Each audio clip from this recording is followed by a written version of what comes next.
बानाय नायदो स्ल' खिथानोसै नै ओरै खालामदो बस बस बस और एक बार दिखाओ ताकि कोई भी सीख सको नोंथांमोना सोलोंनो हागोन आं नोंनो स्ल' खिथागासिनो स्ल'यैनो खिथागासिनो बोरै बानायो मोजां नायना लादो एबार स्ल' एकदम बोरै बिदि बानायदो ओरै बानायदो नै आंबो बानायफेराखैलै आंबो सोलोंनांसिगोन नामासो मोनबाय बावबाय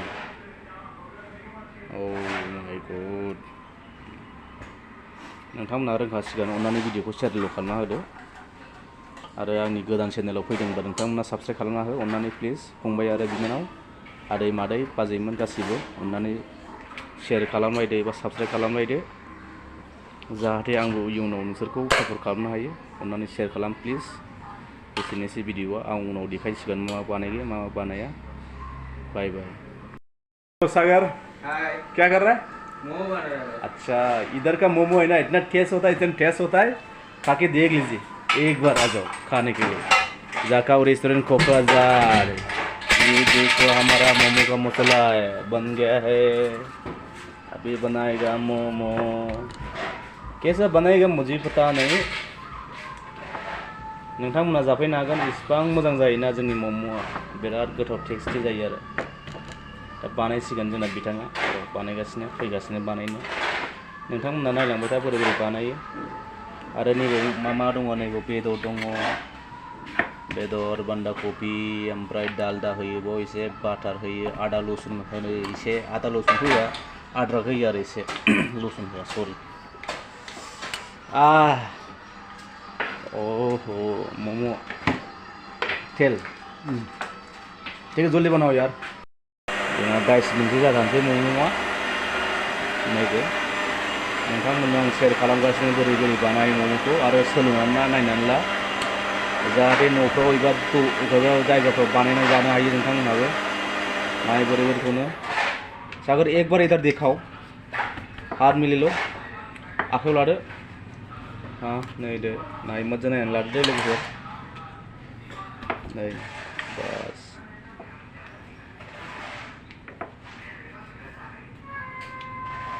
बस इतना है ना इतना कोई तकलीफ नहीं हाँ नहीं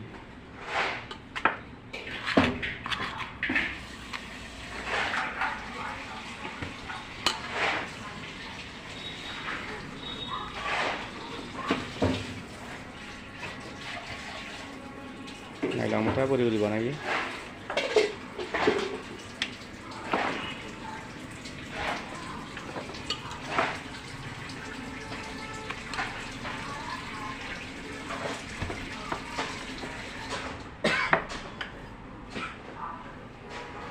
नोंथांमोनाथ' रोंखासिगोन बायदि मोनबायबो आङो नायनानै बोरै बानायो नोंथांमोनखौ आसा खालामखाबाय आङो रोंखासिगोन पाक्का बे भिडिअनि गेजेरजों आं खिथालांबाय थागोन मा बानायनांगौ बोरै बानायो नायनानै ला बोरै बानायो बोरै थनो नै जाहाथे नोंथांमोना रोङाबो जानो हागौ बानायनो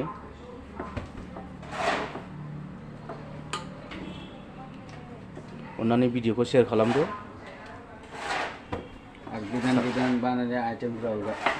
हरबाय थागोन जोंना जागासिनो 10 मिनिटसो जानोसै खासि जाबाय बिसिनि दै लोंबाय थानाय जादों नेपाल में बोल ना थोड़ा शेयर करने के लिए बोल तो भी शेयर गर्नु है दाजु भाइ दिदी बहिनीहरू शेयर गरिदिनु हाम्रो भिडियो एक तरह उधर वो आटा क्या कर रहा है उसको फैल रहा है मोमो का गुटी एक तरह बना रहा है और थोड़ा टाइट होना चाहिए था मैदा जितना टाइट होता है उतना अच्छा होता है हाँ वो तो सही बात है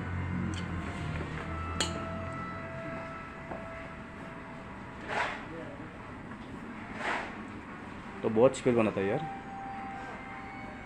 थोड़ा स्लो करके बताओ ना एक बार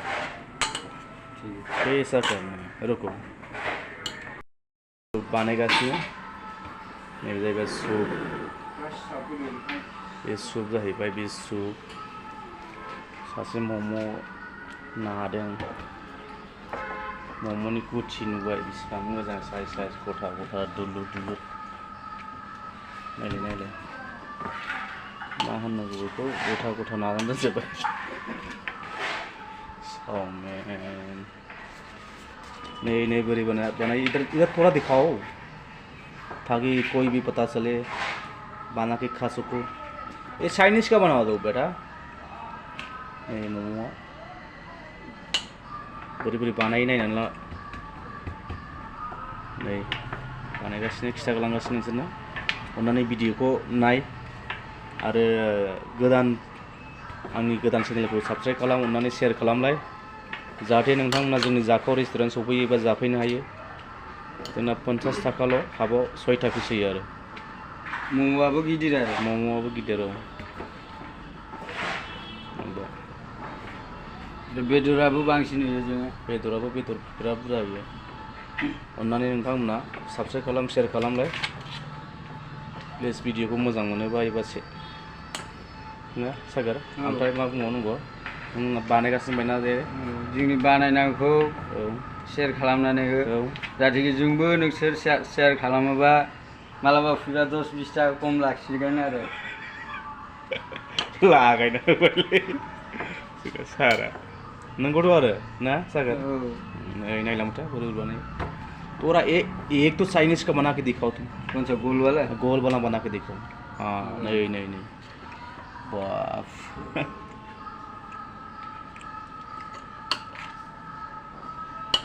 बानायगासिनो जोंना बिथाङा अन्नानै नायलांबाय था आरो भिडिअखौ शेयार खालामना हो साबस्क्राइब खालामना हो अन्नानै नोंथांमोना आंनि गोदान बे चेनेलाव सौग्रावफोर बायदोंबा साबस्क्राइब खालामना होदो एबा शेयार खालामना होदो।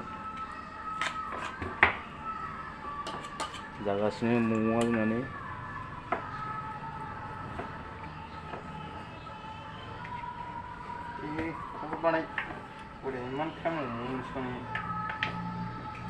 आंथ' रोङालै मम'खौ बोरै बानायो सागर मेरे को थोड़ा बताना कैसे बनाता है।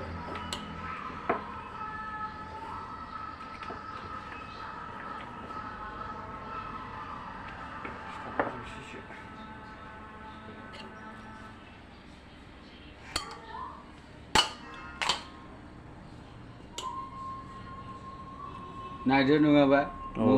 सामब्रामनिफ्राय बांसिन बेदरानो होगोन। तो नेपाली बन्न जाता हेर्नुहोस् मासु बेसी देखिन्छ प्याज बान्दाकोपी भन्दा आउनु खाएर जानु। लोकेसन दे लोकेसन भयो जाखाव रेस्टुरेन्ट सारा लड्जको छेउमा सारा लड्ज खाथियावनो जोंना अन्नानै फैदो बयबो जाफै मम' बेसेबां टेस्ट जायो नायफैदो बिराद मोजां साइज बानायथारबाय चाइनीज का ये बना दो। अन्नानै आंनि गोदान चेनेलाव सौग्रावफोर बायदोंबा अन्नानै शेयार खालामना होदो साबस्क्राइब खालामदो लोगोफोर फंबाय बिनानावफोर जाहाथे आंबो उनाव सापर्ट खालामनो हायो बयखौबो। जों बर'जों बर' सापर्ट खालामलायाब्ला सोर खालामबावनो आरो अन्नानै साबस्क्राइब खालामनो हो लोगोफोर बा आदै मादै बाजैमोन फंबाय बिनानावफोर।